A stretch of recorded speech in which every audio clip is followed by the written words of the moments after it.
조선 후기 1776년 3월. 때는 1762년 윤 5월. 창경궁뜰에는 무더운 여름 햇살이 내리쬐고 있었습니다.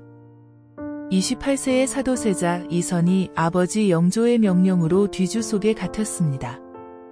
내가 내 아들이 아니다. 라는 영조의 분노 섞인 외침이 궁궐을 뒤흔들었지요. 8일 동안, 긴 8날 동안 뒤주 속에서 사도세자는 서서히 세상을 떠났습니다. 그때 11살이었던 어린 손자 이산, 훗날의 정조는 뒤주 앞에서 아버지의 마지막을 지켜봐야 했습니다. 아버지. 어린 이산의 입에서 나온 것은 작은 신음뿐이었습니다. 아무것도 할 수 없었던 자신이 너무도 미웠을 것입니다. 그로부터 14년 후 1776년 할아버지 영조가 승하하고 25세의 이산이 조선의 왕이 되었습니다. 정조, 그 이름으로 말이죠. 왕이 된 첫날 밤, 정조는 창덕궁 대조전에 홀로 앉아 있었습니다. 이제 아버지를 위해 무엇인가 할 수 있다. 그의 마음속에는 하나의 꿈이 자리 잡고 있었습니다. 아버지 사도세자를 위한 그만의 특별한 공간을 만드는 것이었습니다. 하지만 그 길은 쉽지 않았습니다. 신하들은 걱정스러운 눈빛으로 임금을 바라봤지요. 전하, 사도세자는 이미 역적으로 규정된 몸이옵니다. 그분을 기리는 일은 신중히 하셔야 합니다. 하지만 정조의 마음은 확고했습니다. 짐의 아버지는 역적이 아니다. 단지 아픈 분이셨을 뿐이다. 1789년 정조 13년 드디어 그 꿈이 현실이 되기 시작했습니다. 수원 화성 건설이 시작된 것입니다. 정조는 직접 수원 땅을 밟으며 설계도를 들여다봤습니다. 실학자 정약용이 설계한 거중기가 무거운 돌을 들어올리고 백성들의 땀방울이 성벽에 스며들었습니다. 이 성은 아버지를 위한 성이다. 정조는 화성을 단순한 성곽이 아닌 아버지 사도세자의 무덤인 현룡원을 지키는 효심의 성으로 만들고 싶었습니다. 성을 쌓는 동안 정조는 자주 현장을 찾았습니다. 전하, 어찌 이런 더운 날씨에 직접 나오셨습니까? 신하의 걱정에 정조는 미소 지으며 답했습니다. 아버지를 위한 일인데 어찌 편안한 곳에만 있을 수 있겠는가? 그때마다 정조의 눈에는 어린 시절 뒤주 앞에서 무역했던 자신의 모습이 떠올랐습니다. 이제는 달랐습니다. 이제는 아버지를 위해 무엇이든 할 수 있는 왕이 되었으니까요. 화성이 완성되어 가던 어느 날 밤, 정조는 홀로 현룡원을 찾았습니다.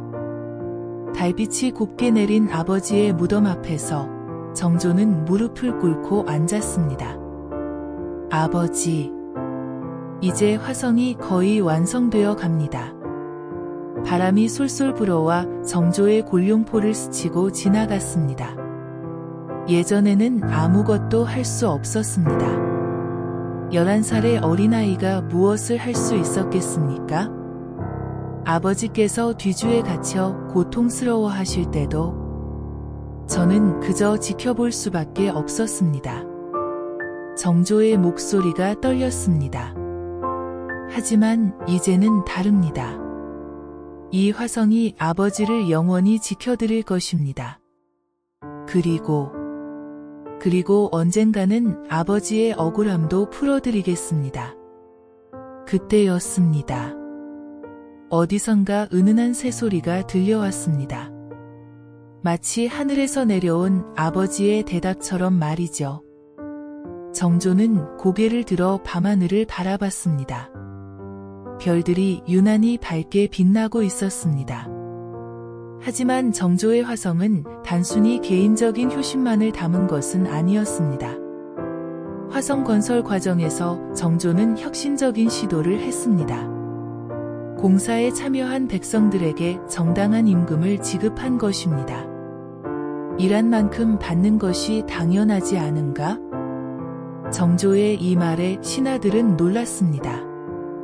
조선시대의 백성들에게 임금을 주는 일은 매우 드문 일이었거든요.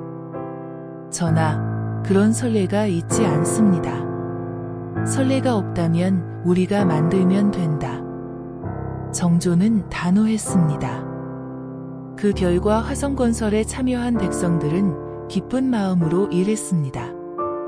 자신들이 단순히 동원된 것이 아니라 소중한 일에 동참자라는 생각이 들었기 때문입니다. 임금님이 우리를 사람으로 여겨주신다. 백성들의 입에서 저절로 나온 말이었습니다. 이것이 바로 정조가 꿈꾸던 세상이었습니다. 아버지 사도세자가 그토록 원했던 백성들이 행복한 세상 말이죠.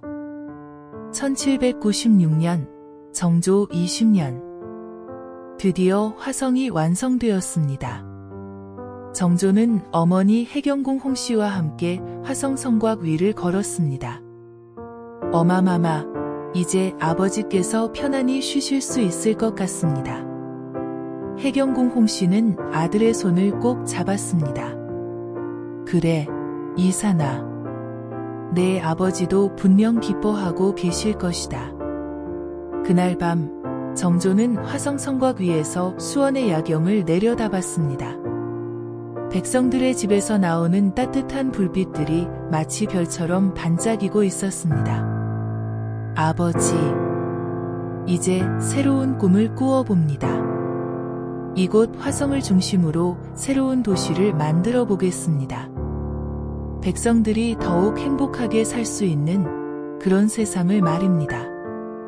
정조의 눈에는 미래에 대한 희망이 가득했습니다. 안타깝게도 정조는 화성에서의 새로운 꿈을 모두 이루지는 못했습니다. 1800년 49세의 나이로 세상을 떠났으니까요.